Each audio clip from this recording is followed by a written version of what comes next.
Well, good afternoon, everybody, and thank you, Didi, for having me. I'm going to start sharing my screen so we can create together and show you how to create a diagonal building using art.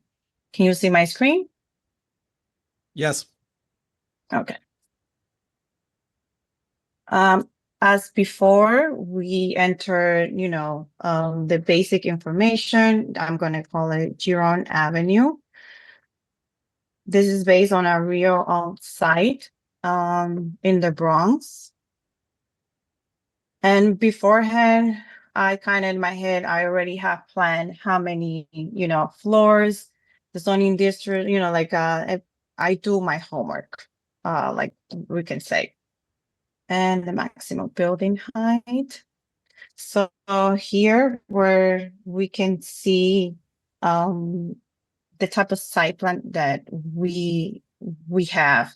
We can either choose a corner lot or interior lot, or later on I can make changes. I can say interior lot, and from here I can make it a corner lot by selecting the lot line and say it's the street and not a side. And also here I'm going to do the same. I'm going to call this tree. It's not a side lot line. And this is where the beauty starts, when we can make it a diagonal lot. This lot, I'm going to make it 80 degrees. So we can click on the angle, and I'm going to say that I want 80 degrees. Oops.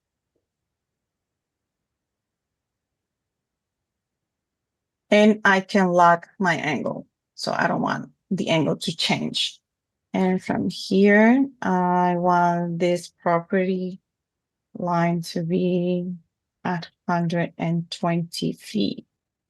And I can lock it as well, so this dimension doesn't change. And I want to lock this one too as well. And I want to make it 188. And I lock in this. I can name this tree and call it a Y tree.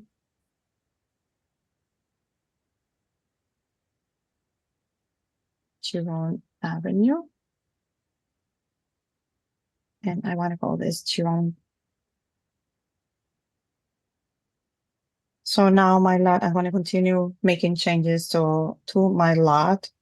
This one here, the angle is going to be 140. And I'm going to lock my angle because I don't want it to move. And this side, it's going to be 125, 130.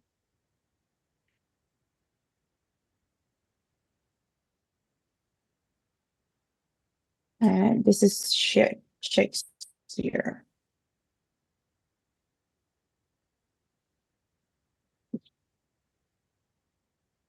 Okay, and then on the rear yard, it actually has another section. So I'm gonna divide into two so I can move it and have another angle here at this corner, which it's gonna be 85. And I'm gonna lock it. And this one is 100. I'm gonna click next so Arc can keep me. So I'm gonna say okay to continue, and then I'm gonna teach you how to move the exterior wall to match the lot lines in an angle. I'm gonna generate. Okay.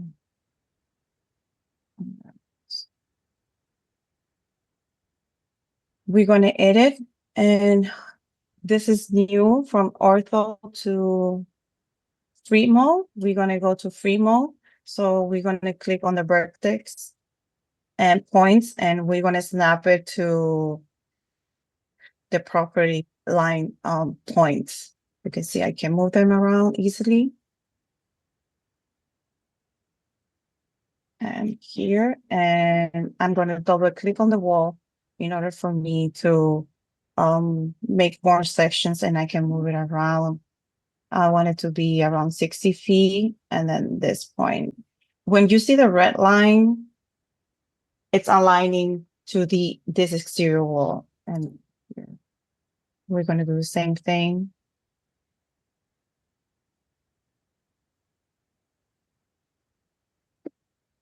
And we're going to move it, have a U, kind of like a U-shaped building. I can go on my inspect mode and check if everything is truly aligning.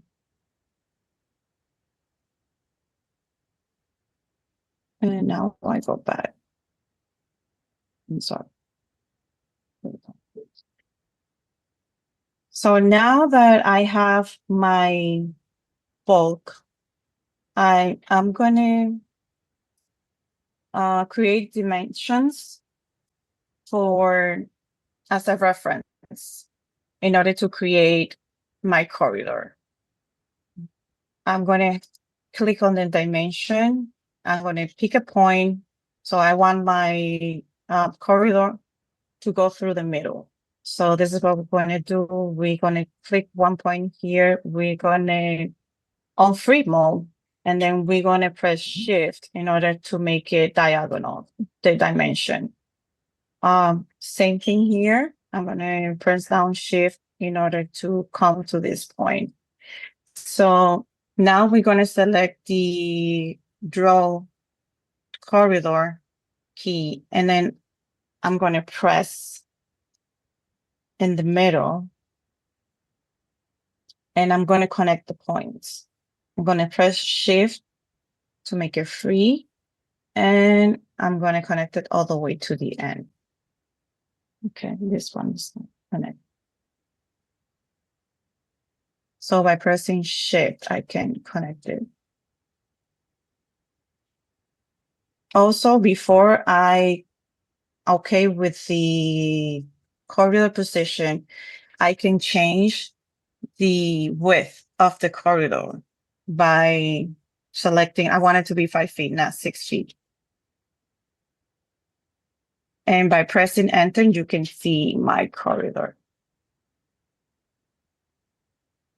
So now that I have my corridor, I can start putting my core.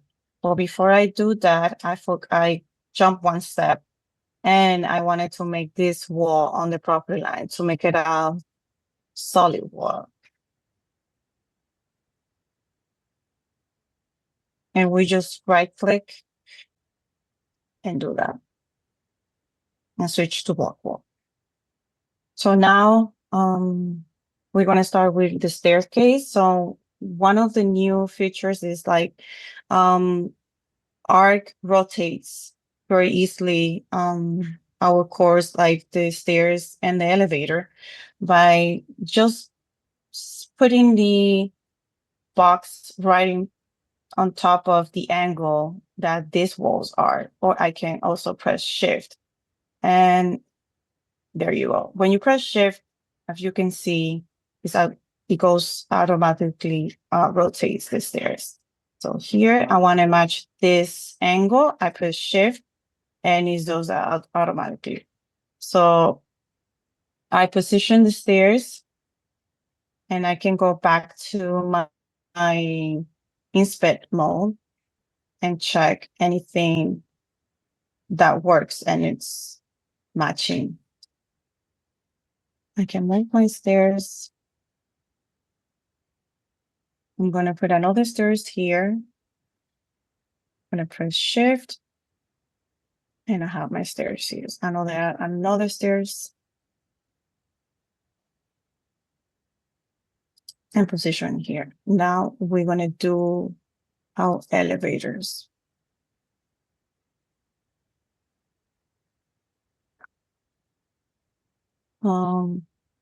So if you look at it closely, if I put my elevator next to the wall, it's gonna rotate automatically, as you can see it here. Here, I'm gonna place my elevator and another elevator. And I can put my trash room right here. So now we gonna right click and we're gonna generate the apartments.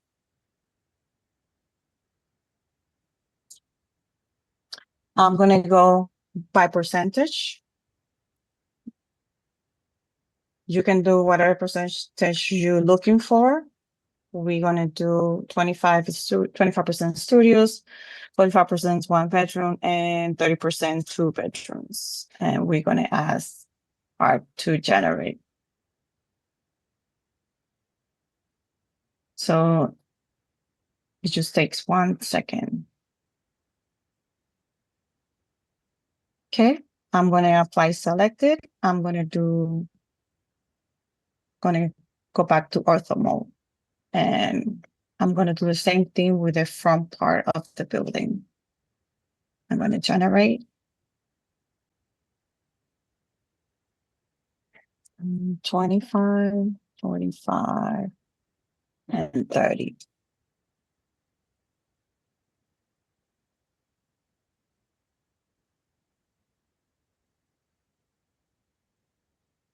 Takes a few seconds.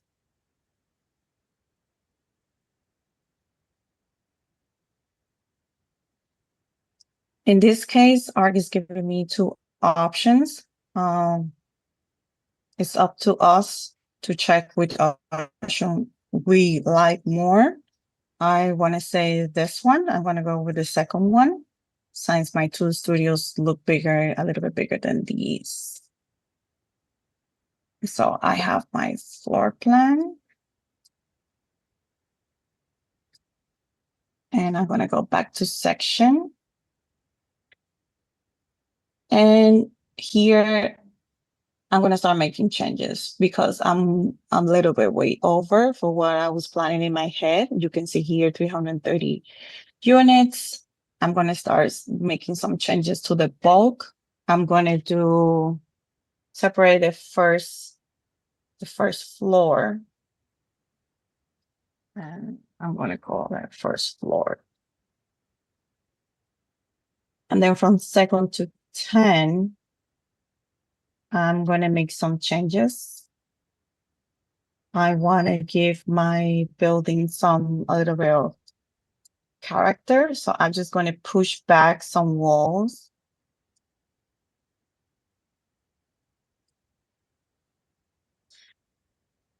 And by pushing back the walls, it automatically removes the apartments from, not just from the plans, from all the charts that are created for us. Okay, I'm going to go back to my section. And now my units went down to 267. I want it to be only, let's say, around 250. I can go back to the typical floor. And I can make these studios instead. 3 studios, I'm going to eliminate one. I can select the wall and just delete it. So when I go back, I have 258. And I can do the same here. And now 1 unit short. So I'm going to leave it as is, and I'm going to go to the first floor. And I wanted to create my typical access to the streets. And I'm going to have to eliminate some units Also, I wanted to make the first floor like a community facility. So I'm going to eliminate all these units. I can just, I'm going to keep pushing the wall until I get to this corner.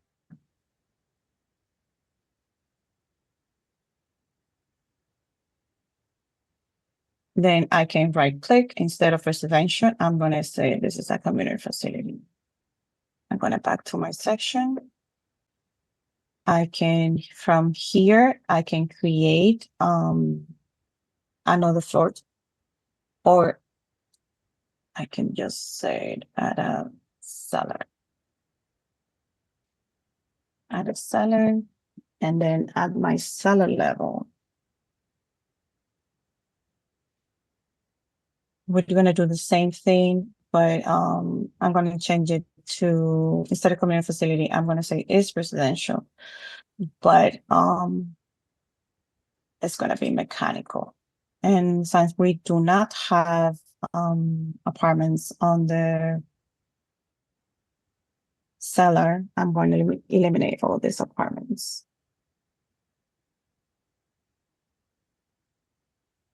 I'm just going to push it. Also, this helps us to mitigate and think about the excavation. Since we have 3 stairs, these stairs, we can eliminate it at the cellar level only. And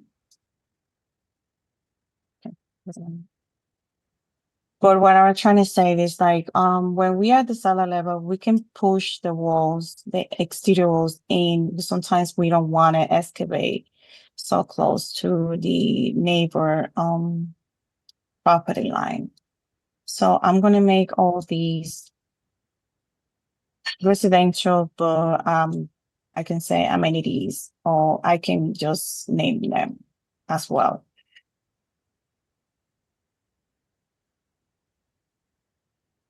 And this one as well, we're going to say mechanical. And I just eliminated all the apartments at the cellar level. And also I could just push in this wall, let's say, if I don't want to excavate all this area. And that's how we estimate how much we'll be doing at the cellar level. So I'm going to back to my section. And I believe I said I wanted to have 237, 250 units. So I'm going to go back to this floor, and I'm going to generate this unit differently. Before I use a percentage, so now I'm going to use numeric, and I'm going to say, I want to say I want 1 studio and 1 bedroom. I'm going to pick this one.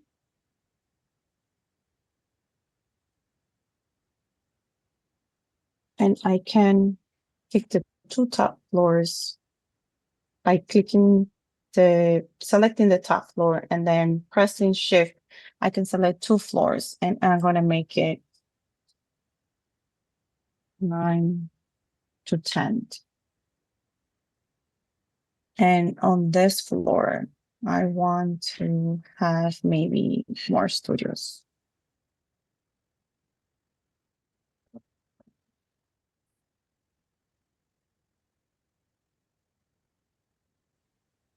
So I think, okay, it's working.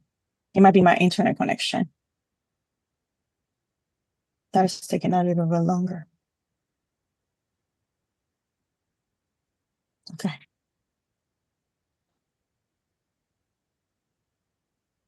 Well, we're pretty close, 248. Now we can also have Well, let's just add our tables.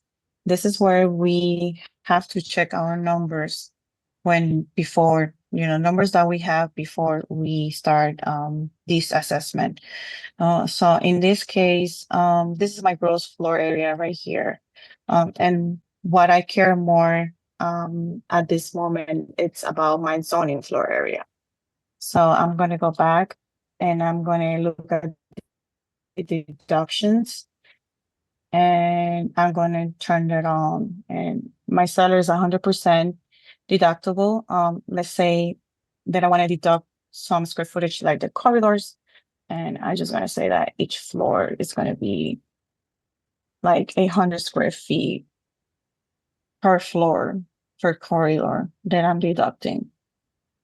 So when I go back to my table, now I can see versus my gross floor area and versus my zoning floor area.